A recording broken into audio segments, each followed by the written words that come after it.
Welcome back, guys. We're talking about High Mountain Heli in Jackson Hole. It's the only heli-skiing outfit in Jackson Hole. We're going to tell you everything you need to know about the trip, cost, snow, what our experience was, etc. So let's jump right into it.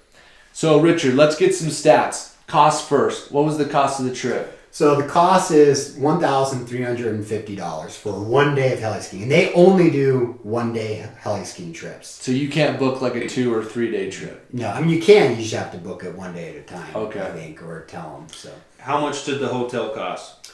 I think it was like around $250 per night. So there's actually, they fly out of 2 bases. So they actually don't fly out of Jackson. So they fly out of Victor, Idaho, or down south, down the Hoback, if you know the area, in a little place. It's called, I think it's like Snake River Sporting Club. So it's 30 minutes south of Jackson Hole. And so when we went, we stayed at Teton Springs and Lodge, and I think we paid about $250 to $300 per night when we stayed there. One of the good things about the trips that we do is going as a group, a bunch of guys. For us, for example, you can split a room, so it helps save costs on the trip. And the awesome thing about Teton Springs and Lodge is that's actually where you fly out of. So they land like right on the ground. Yeah, the helicopter was right there. So we walked from the hotel to the helicopter. It was pretty sweet. That's awesome. Yeah. What was travel like getting there?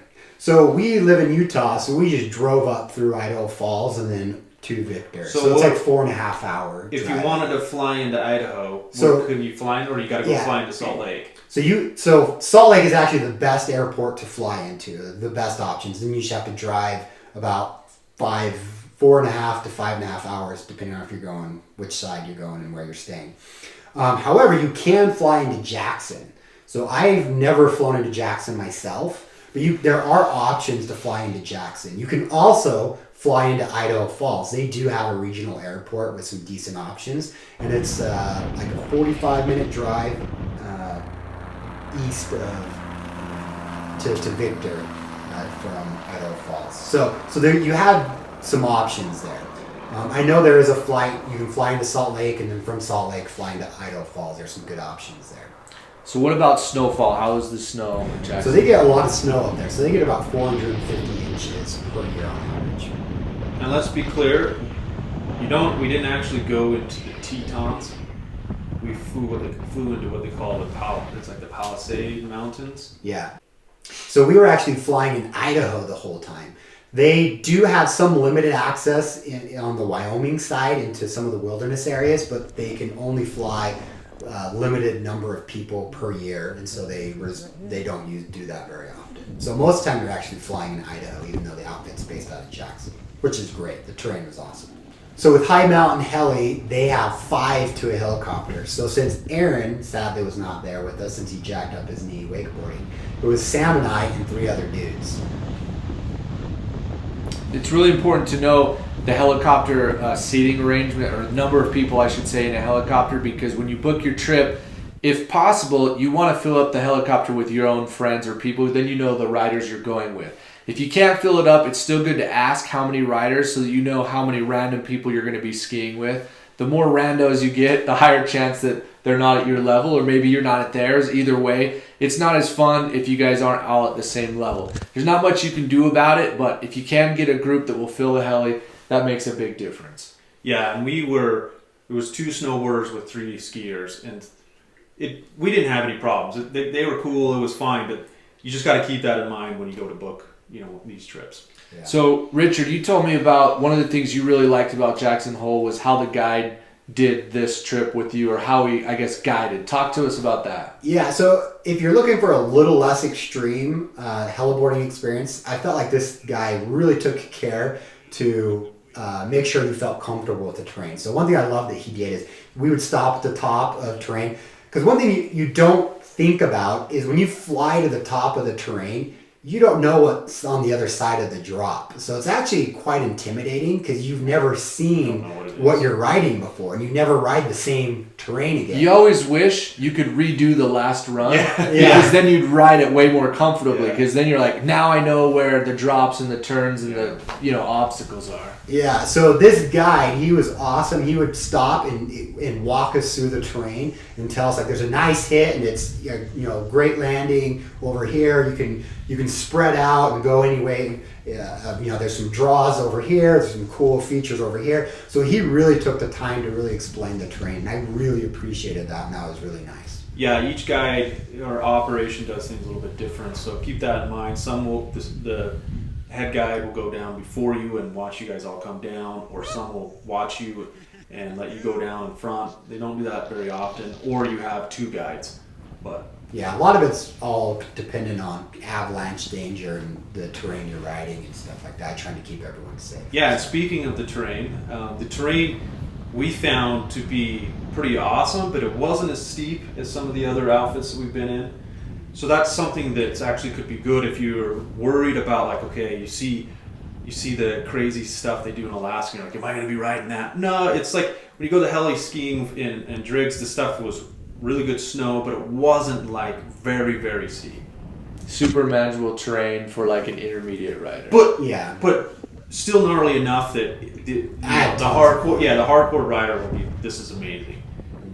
Yeah, unfortunately I tore my ACL that year. I didn't go, but I think one of the benefits of terrain that's not as technical is you feel a little more relaxed. And I noticed, like, in some of the footage, you guys played a lot more. You did a lot more hits, a lot more side stuff. You were a lot more daring with just playing because it was way easier terrain. Absolutely. I think that's a benefit. Yeah. When you're on way steeper terrain, it's a thrill, and obviously that's what we're seeking for, is like adrenaline for those kind of runs. But I felt like some of the other outfits that were more epic terrain, we weren't because we didn't know the terrain, we were a little more cautious at, like, let's hit this really hard, or is that a sweet hill, or is that a cliff on the other side? Like, you're not as comfortable kind of going to your full limit of skill, basically, with your riding.